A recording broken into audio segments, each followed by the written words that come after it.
It's great to see you. It's great to be here. I wish I could see you.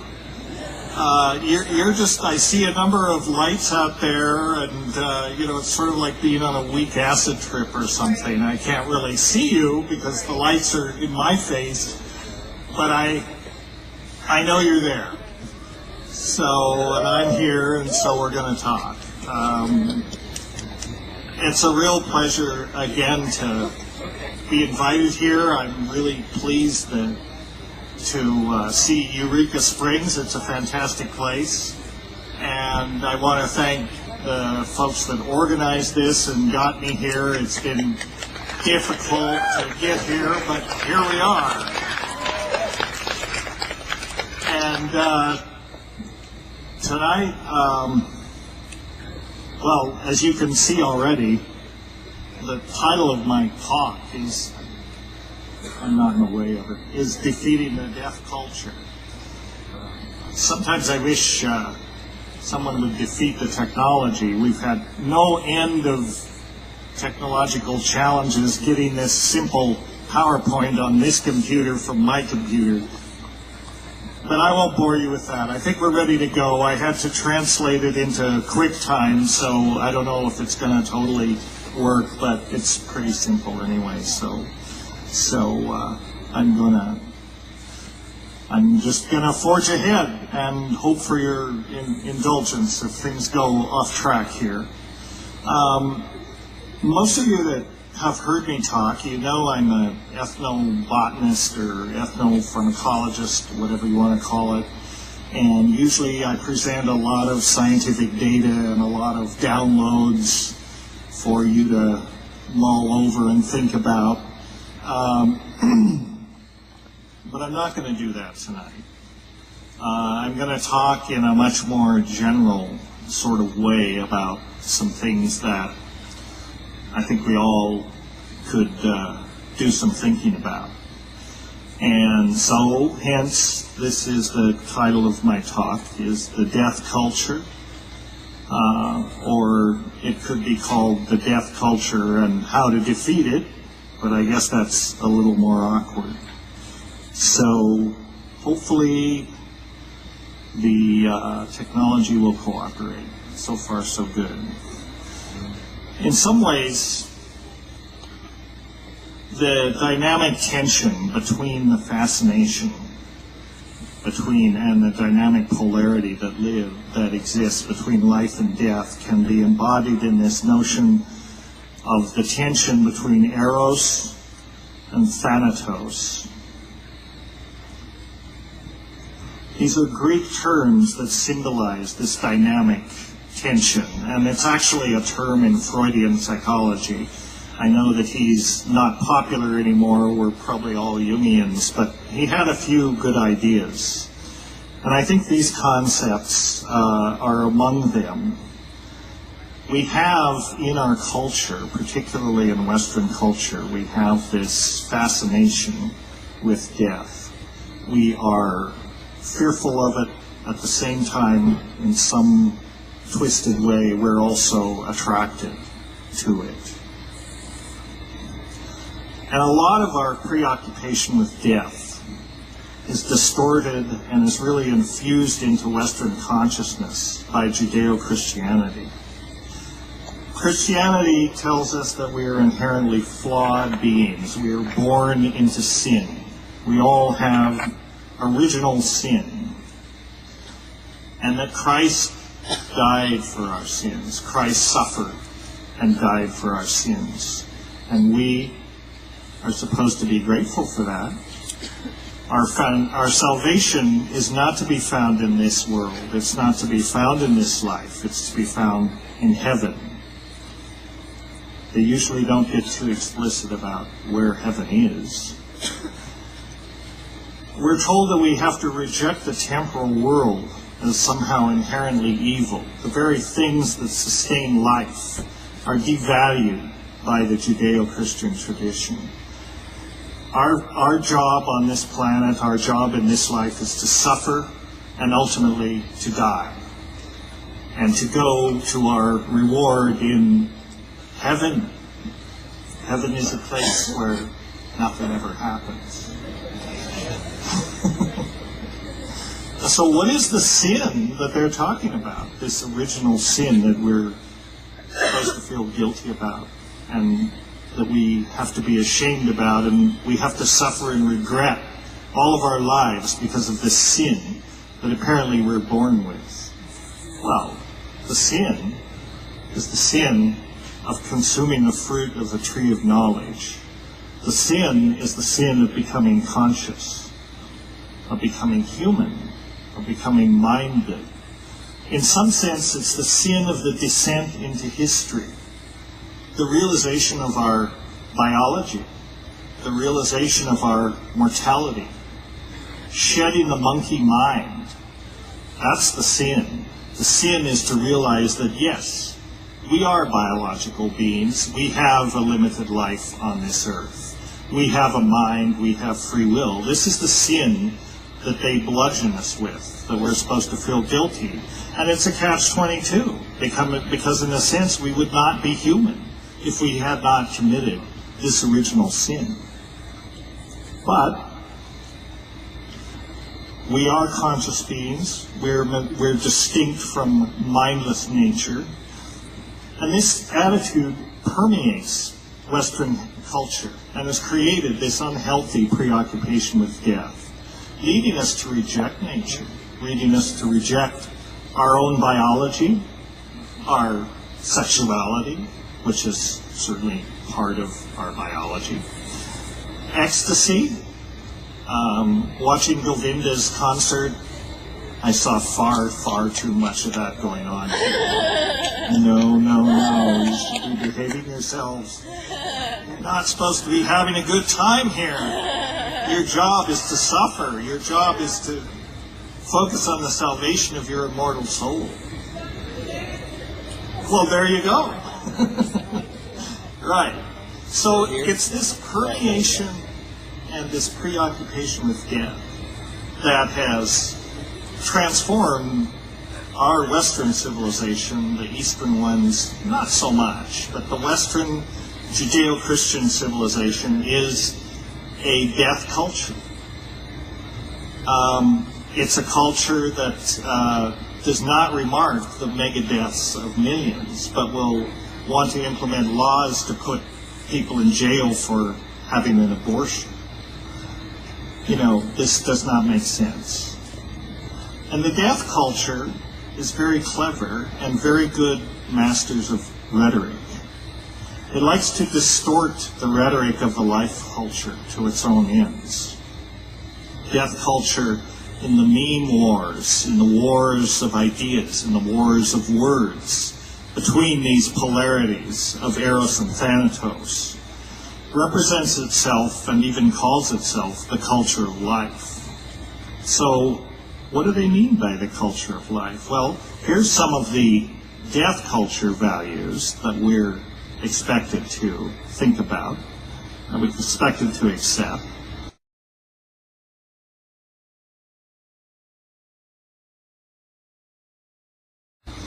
For example, the idea that the soul of a frozen embryo is more important than the suffering of millions of people, for which things like stem cell research could do a great deal of good. The idea that the survival of a fetus is always trumping the life of the mother, even if the pregnancy results from incest or rape, or the child is severely born with severe defects. So they have this idea. I think if we are the life culture, I think we understand that these are false dichotomies in some ways. These are false understandings because, does a fetus have a soul? Probably. Does a frozen embryo have a soul? Probably.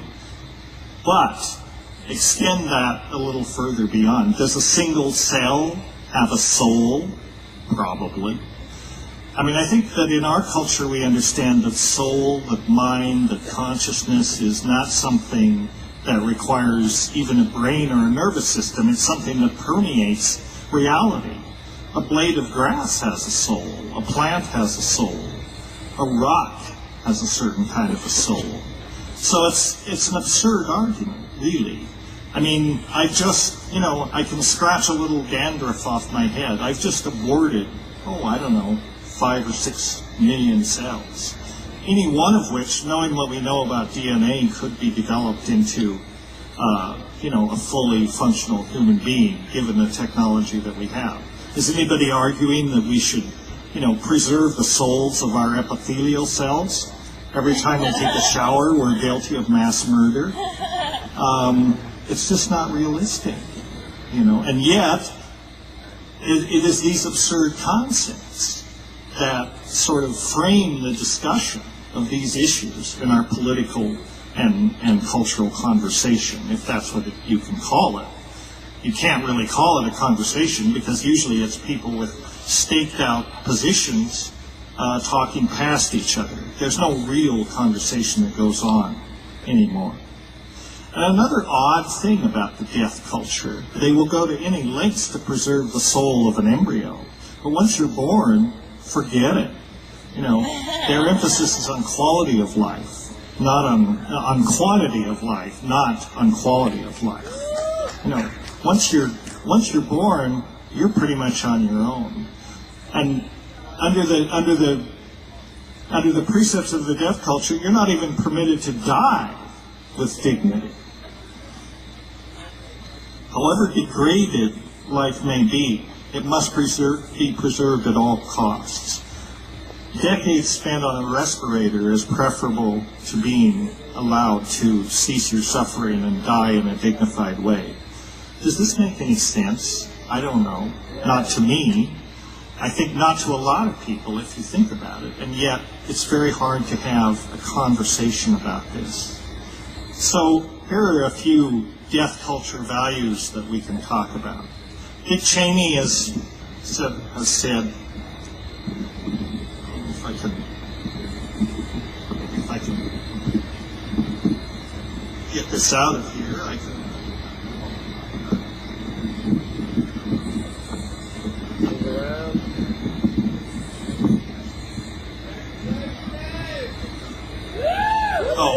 Oh, this is much better. Now I don't have to hunch over. That's good. That's good. Thank you. So Dick Cheney is famous for saying a lot of dumb things, but I think one of the dumbest that he said is, the American way of life is non-negotiable.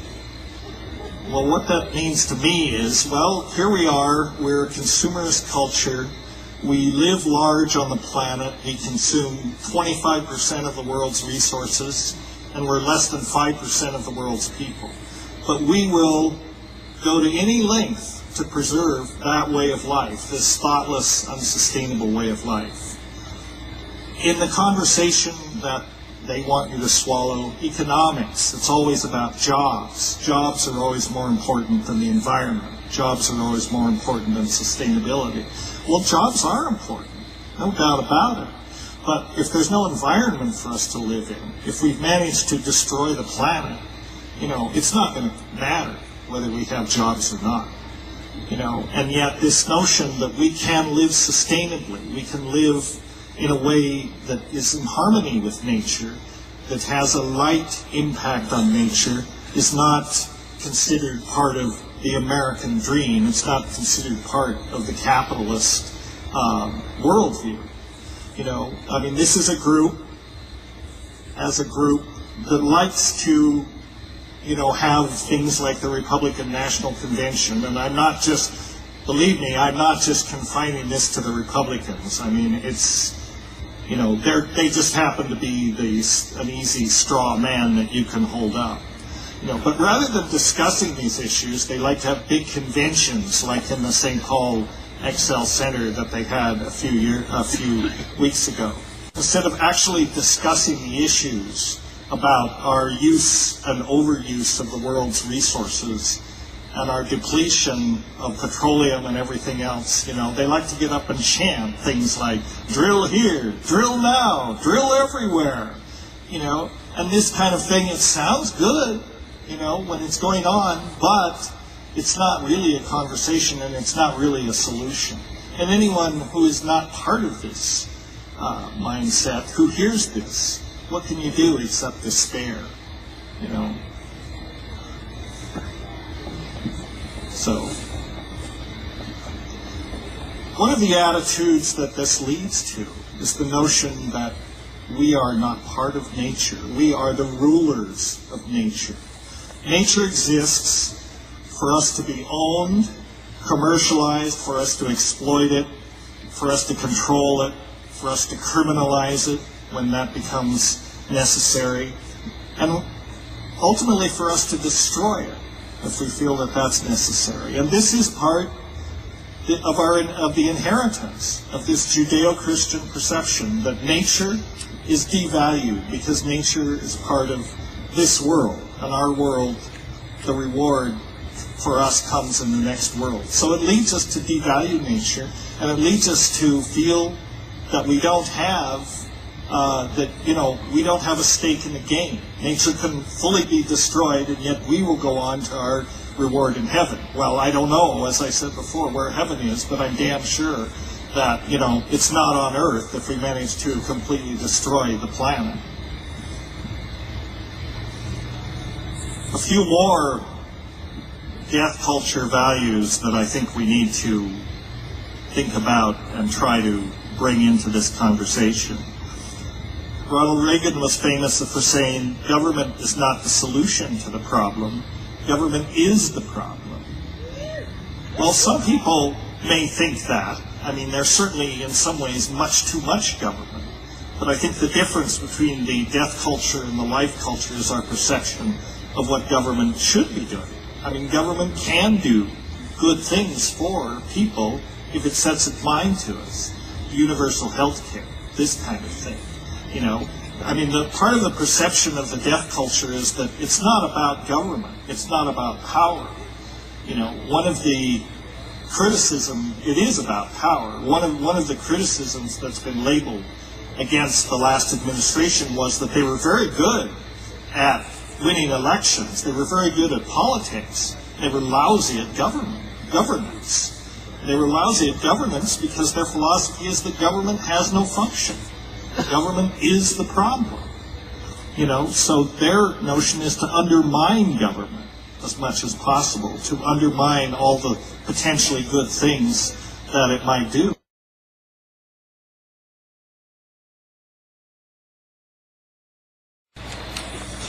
The other thing, think. That's why God gave you this head, so that you can think. And I would go beyond that and say, think critically. Question what you're told. Question what you see in the media. Question everything, including this. I mean, I don't say I'm just here to articulate an idea. I don't want to be followed. Don't follow me. Don't follow anyone. Believe in yourself. If you have to have faith in yourself. This is a statement about fundamentalism, which I think is a poison that has permeated culture, and not simply Christian culture. We find it in many other religious traditions and even non-religious belief systems. But fundamentalism, the idea of fundamental belief system, is that one purports to have all the answers. It also claims to be the only way. All deviations from the fundamentalist dogma lead to hell. It follows then that parents who believe this would be very concerned about what their children believe. Any alternative ways of thinking about major life questions would be highly threatening. Consequently, the fundamentalist household rarely encourages children to explore their own thoughts, to be open-minded about ideas, or to come to their own conclusions. In fact, fundamentalist parents are typically vocal in their opposition to the teaching of critical thinking skills or values clarification in schools. So, we need to lose fundamentalism. It is not, fundamentalism means that, there is a rigid set of beliefs and no deviation is allowed.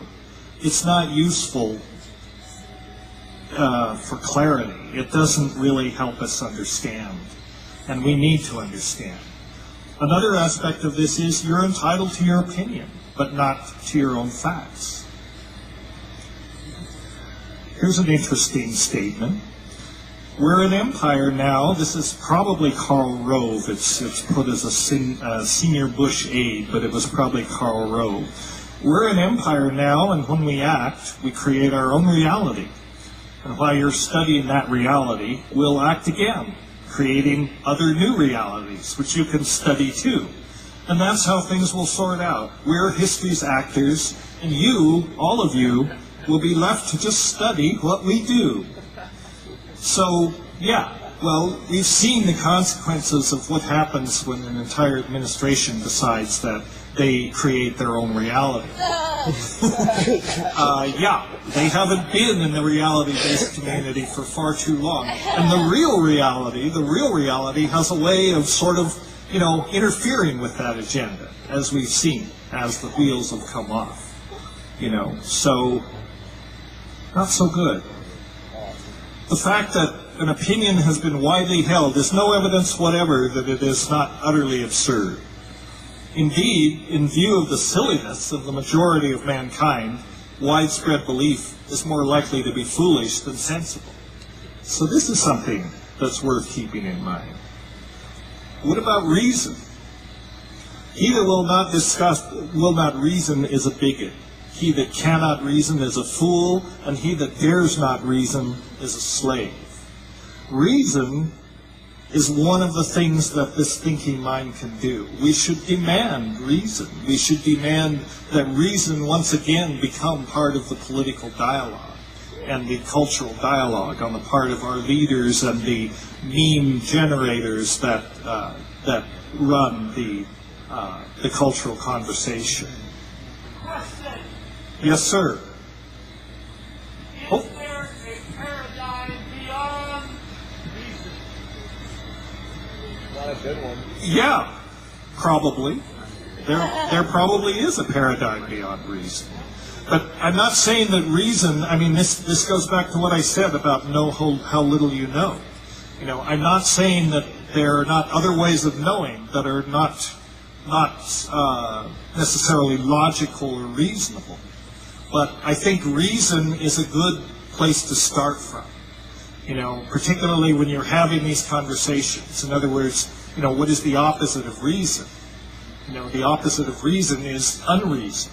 And reason leads to good judgment.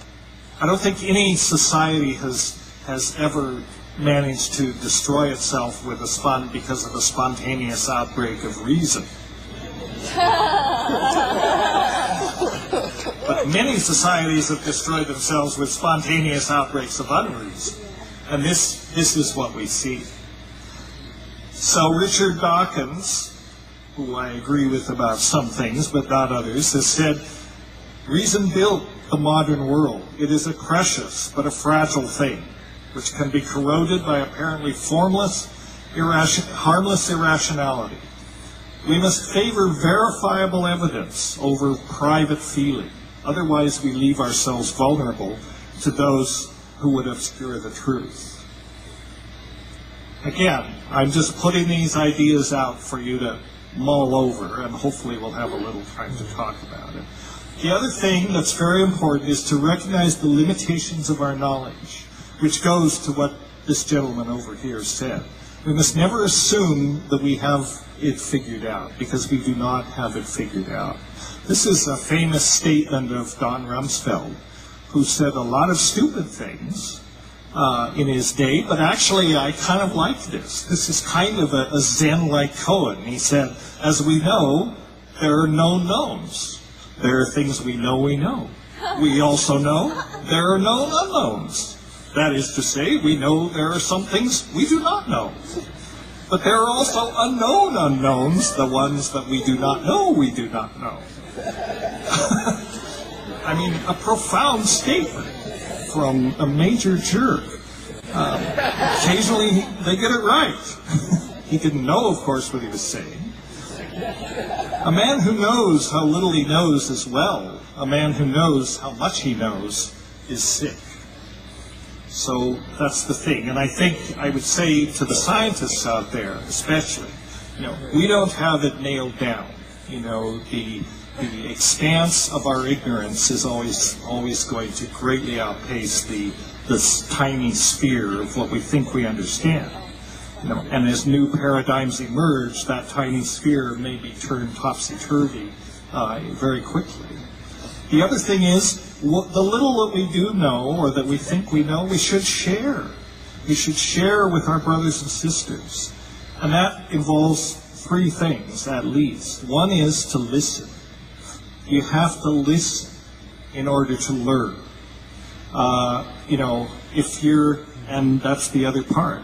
To learning is a process. We're all still learning. Michelangelo said, "I am still learning." If you're still engaged in the dialogue, if you're still engaged in the process, we're all still learning. We are, in fact, a community of learning. Teaching has to do more with not so much dishing stuff out, but a collaboration in learning. Learning is not the product of teaching. Learning is the product of the activity of learners. And that's what we need to become. You can learn from anybody. You can learn from anything. What you can't do, usually, is learn when you're flapping your mouth. Now I should probably just shut up right here, because that's what I'm doing. But, that's part of the process of developing this collaboration. And that's really what I'm pitching.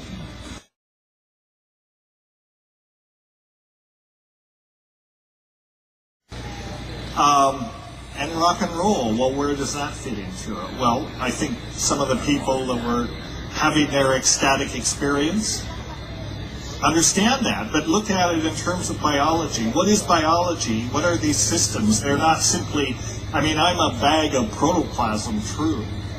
Right, and some people would say I'm a bag of something else, but anyway, the thing is, rock and roll, what is it about? It's about rhythm. It's about oscillation. That's what biological systems do. They're not static systems. They're things that exist in time. They're very much like a song or a piece of music. A song on a DVD or written down on a piece of paper is a static thing. It's only when it's expressed through time in a dynamic way that it comes alive. Well, same with biological systems. When that rhythm stops, when the oscillation and the cycles that keep things going stop, it becomes not very interesting. In fact, it becomes dead. That is the difference between something alive and something dead. So, sex, drugs, and rock and roll, I'm all for it. This is what life is, in some very profound way. The death culture says life is suffering, that somehow if we enjoy this biological state that we find ourselves in, we should be ashamed of that. And the life culture affirms, no, life is joy. Life should be joy. It should be ecstasy. So I guess we framed sort of the two arguments, although the argument on the other side, on the side of the death culture, is pretty dreary. There really is no argument. When you look at it that way, I'm sure my presentation is so persuasive that, we all want to be on the side of the life culture, right? So how can we defeat the death culture? How can we defeat this mindset that has poisoned the conversation, this mindset that is somehow, with the help of the church, corporations, other instruments of power, has infused the Western consciousness? Well, I have some suggestions. One of them is reject faith. Insist on evidence. Why should you believe something for which there's no evidence? We're told, you must have faith, my son.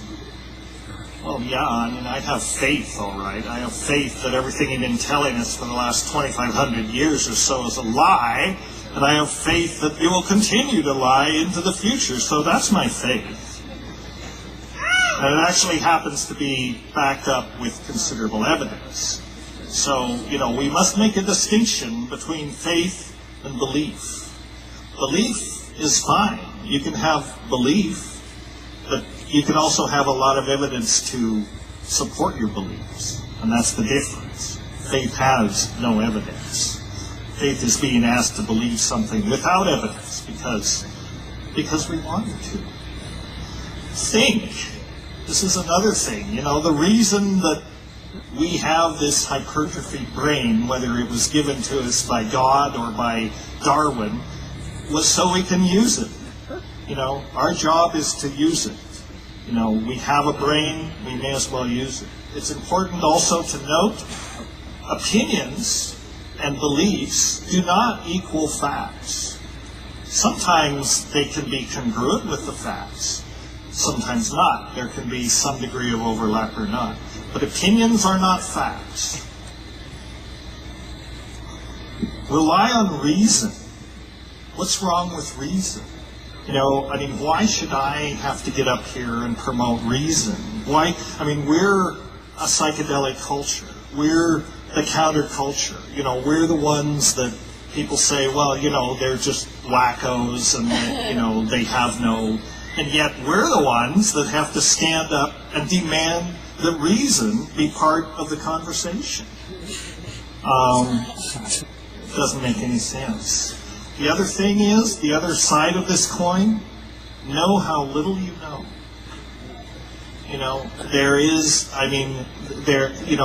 I'm a scientist. I'm all for science, but science commits the sin, if that's what you want to call it, of being sometimes a little arrogant, a little too arrogant, assuming that it knows more than it does.